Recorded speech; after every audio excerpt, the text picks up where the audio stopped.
Ben ritrovati sul nostro canale.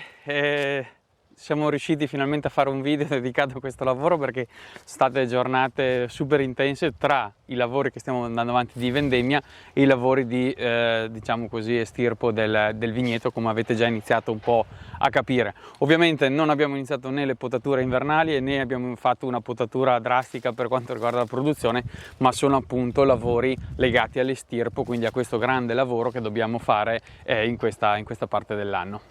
Ecco, allora al momento abbiamo, come avete visto già dal primo video sull'estirpo, abbiamo già fatto la parte, diciamo, dove abbiamo tagliato con i forbicioni il grosso della parte della chioma, e abbiamo aspettato un po' di giorni in modo tale che si seccasse i rami, si seccassero tutti i rami, in modo tale che sia più veloce il lavoro qua di stralciatura. E quindi in questo momento proprio ci dedichiamo al lavoro di stralciatura di tutta la chioma, la buttiamo a terra e poi passeremo con un trincia in modo tale da ridurla, sminuzzarla e rendere poi agibile tutta quella che è la parte, diciamo, del terreno di questo vigneto. Ecco, a grandi linee è un po' il lavoro di stralciatura che avete visto nel video che avevamo fatto ancora quest'inverno della stralciatura appunto dei vigneti. Ovviamente ci sono delle belle differenze, nel senso che la stralciatura in inverno, per quanto riguarda la produzione poi dell'uva, intanto viene fatta dopo la potatura, e la potatura viene fatta in modo tale da lasciare alcuni capi a frutto. In questo caso, come vedete, nessun capofrutto è rimasto perché non abbiamo alcun interesse. Noi dobbiamo andare a ripulire tutta la testa, tutta la vite, in modo tale da buttare a terra quello che rimane della parte aerea, e poi con le motoseghe andremo a ridurre il tronco. Inoltre l'altra differenza è che generalmente la stralciatura viene fatta appunto in inverno dopo la potatura, e la potatura si inizia in teoria quando sono già cadute le foglie, per cui la stralciatura prevede il buttare per terra i tralci che non hanno ovviamente le foglie. In questo momento noi, per buttarci un po' avanti con i lavori, abbiamo iniziato già a tagliare, di fatto possiamo dire tra virgolette potare le viti, e quindi ci troviamo ancora le foglie che sì, in parte si sono seccate, ma chiaramente non sono cadute a terra. Questo per dire cosa? Che a terra ci troviamo un gran volume di foglie, di rami, quindi quando andremo a trinciare sarà ulteriormente importante andare via con una marcetta molto bassa, altrimenti i cinghioli del trincia non fanno una bella fine. Ecco, diciamo, la stralciatura generalmente per quanto riguarda i nostri lavori invernali appunto viene fatta in inverno, e soprattutto nella seconda parte dell'inverno, ovviamente quando siamo già passati a potare. E la stralciatura generalmente siamo abituati a farla coi guanti invernali, con scaldacollo, giacche eccetera, pur essendo un lavoro anche d'inverno che ci si scalda, perché chiaramente è un lavoro abbastanza fisico. Però ecco, siamo equipaggiati per l'inverno. In questo momento lo facciamo in tarda estate, prima parte di autunno, chiamiamola così, dai, prima parte di autunno, e quest'autunno è stato particolarmente caldino, per cui lo facciamo proprio in tenuta così, braghette corte, maniche corte. Ecco, la differenza più grande, se vogliamo, è un po' questo. Poi chiaramente, insomma, non avendo i tralci ghiacciati eccetera, le mani stanno meglio rispetto all'inverno. E ovviamente avete già capito che lo stiamo facendo in questo periodo perché per noi, tra la maturazione delle uve tardive e quelle più precoci, abbiamo magari qualche giornata di tempo e abbiamo preferito buttarci avanti un po' con i lavori, perché poi in inverno appunto abbiamo da fare le potature di tutti gli altri ettari, e dato che le facciamo noi in prima persona non vogliamo trovarci poi in ritardo con i lavori invernali, perché di fatto non si sa mai cosa ci si trova davanti, se è un inverno mite o un inverno più piovoso. Se è un inverno piovoso chiaramente si deve rimandare un po' i lavori di potature, si deve interrompere, per cui è meglio buttarsi avanti perché non si sa cosa succederà quest'inverno. Dopo, d'altro canto, troveremo alcuni ettari, dato che adesso procediamo con l'estirpo di questi ettari qui, troveremo degli ettari già puliti e già lavorati, per cui in parte già ci buttiamo avanti notevolmente. Dobbiamo anche finire presto perché poi dovremo gestire tutti i lavori dei nuovi reimpianti. Questo tra l'altro è un vigneto dove, almeno in questa porzione di vigneto, c'è un terreno particolarmente ricco di sostanza organica. Infatti vedete anche la vegetazione è bella vigorosa, molto forte, e quindi creiamo anche tanto volume anche per questo motivo.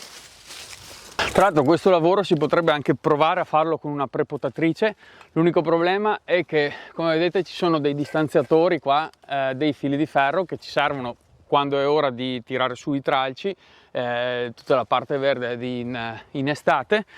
Per infilarli qua dentro sono molto utili, accelerano molto il lavoro, però chiaramente in inverno è impossibile passare con la prepotatrice perché si rischierebbe coi dischi di andare a rovinare il macchinario e magari a prenderci dentro a questi fili di ferri troppo larghi per fare un lavoro meccanizzato, e in questo caso sarebbe super utile la prepotatrice perché basterebbe passare bassi e sicuramente alleggerirebbe moltissimo questo lavoro.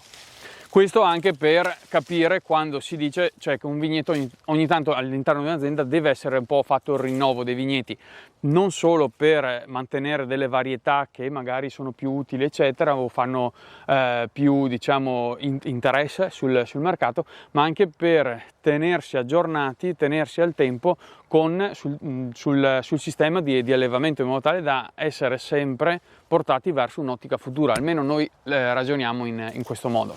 Ecco, dopo non è che è corretto proprio secondo noi avere tutta l'azienda super moderna con vigneti estremamente giovani al 100%, anche perché è praticamente impossibile, altrimenti si dovrebbero trovare un momento dove si devono rinnovare tutti i vigneti alla pari e non si avrebbe un equilibrio tra quantità di uva che si può andare a produrre, perché il vigneto poi ci mette del tempo a entrare in produzione, e poi anche la qualità, perché ovviamente insomma il vigneto un po' più vecchio tendenzialmente ha anche delle qualità organolettiche importanti, per cui ci vuole, almeno secondo la nostra idea, un rinnovo costante degli ettari, quelli magari un po' più vecchi, in modo tale che ci sia sempre in azienda la presenza bilanciata di ettari moderni e ettari invece più vecchiotti, in modo tale da avere una produzione costante sia in termini di qualità sia in termini di quantità di uva. Ecco, poi il discorso sui distanziatori, fili di ferro e diciamo un impianto un po' vecchiotto e meno meccanizzabile, non tanto con la raccolta, ma anche soprattutto io insisto con i lavori estivi, dove veramente si ha poco tempo e tantissimi lavori da fare.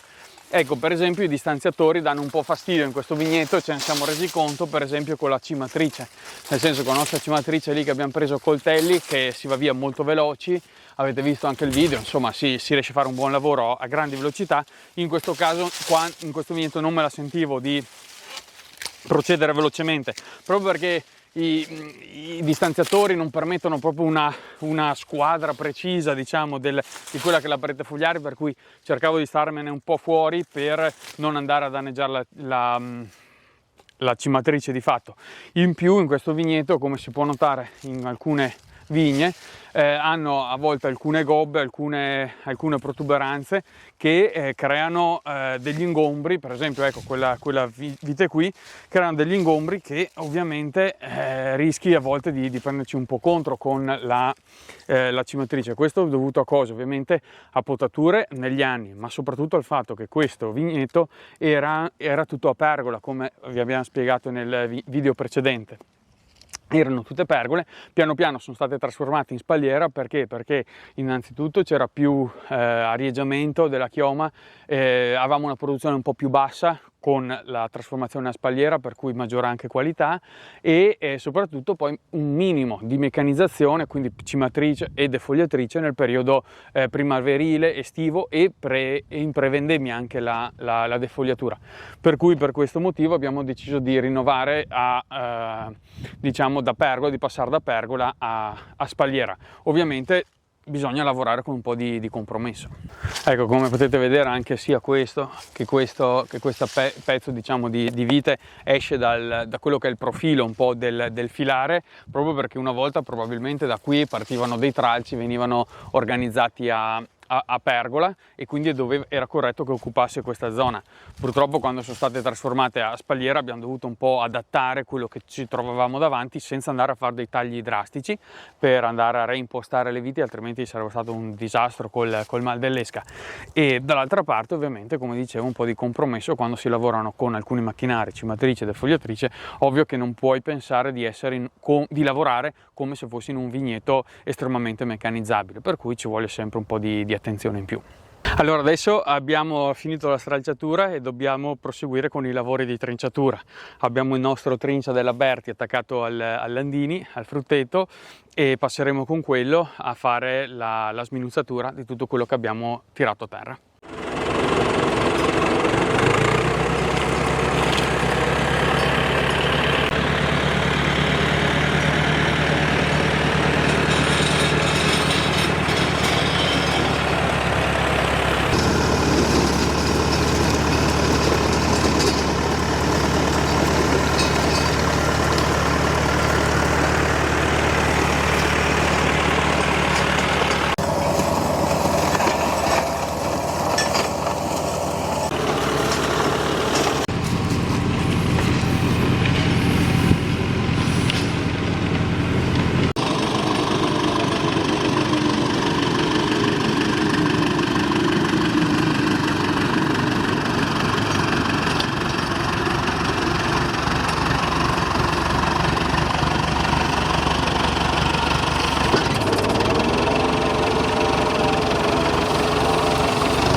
Allora, il nostro trincia, ormai l'avete capito, quello lì della Berti è largo 2 metri. I filari sono circa 3 metri in questo vigneto, per cui è ovvio che dovremo fare 2 passaggi per sminuzzare bene la ramaglia. Quindi adesso abbiamo fatto un passaggio da una parte, nello stesso filare procediamo nell'altro verso, in modo tale da andare a triturare bene tutto quello che sono i rimasugli appunto della ramaglia.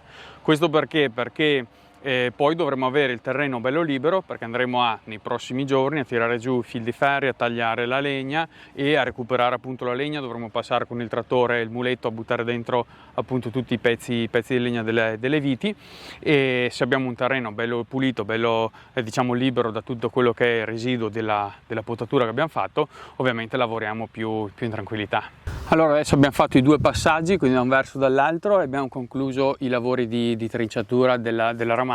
Quello che rimane appunto a terra, i soliti residui molto sottili, e a noi interessava ridurli così in modo tale da riuscire a passare appunto a piedi in modo agevole. Come vi ho detto, i vari lavori poi vengono fatti più agevolmente. Anche questo comunque andrà a portare sostanza organica alla terra, perché chiaramente tutto quello che è stato il residuo verrà poi assorbito dal terreno stesso, il quale dopo decideremo se fare una bella concimazione prima delle nuovi impianti. Sicuramente lavoreremo il terreno, per cui adesso da qua in poi gestiremo e inizieremo a programmare tutto quello che è anche la parte diciamo di nutrizione del terreno.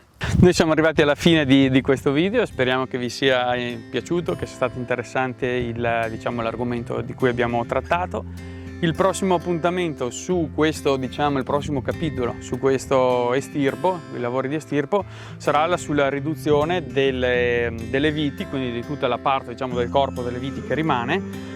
Andremo appunto a ridurle e poi le porteremo a casa, dove le stoccheremo in modo tale dopo da usare nei prossimi anni per riscaldarci con la caldaia a legna, le stufe e quant'altro. Per cui vi invitiamo a seguirci anche nelle prossime settimane, così usciranno i vari capitoli riguardanti appunto questo grande lavoro che dobbiamo fare in questo periodo. Intanto grazie ancora di essere stati con noi, iscrivetevi al canale così rimarrete aggiornati e ci vediamo il prossimo venerdì.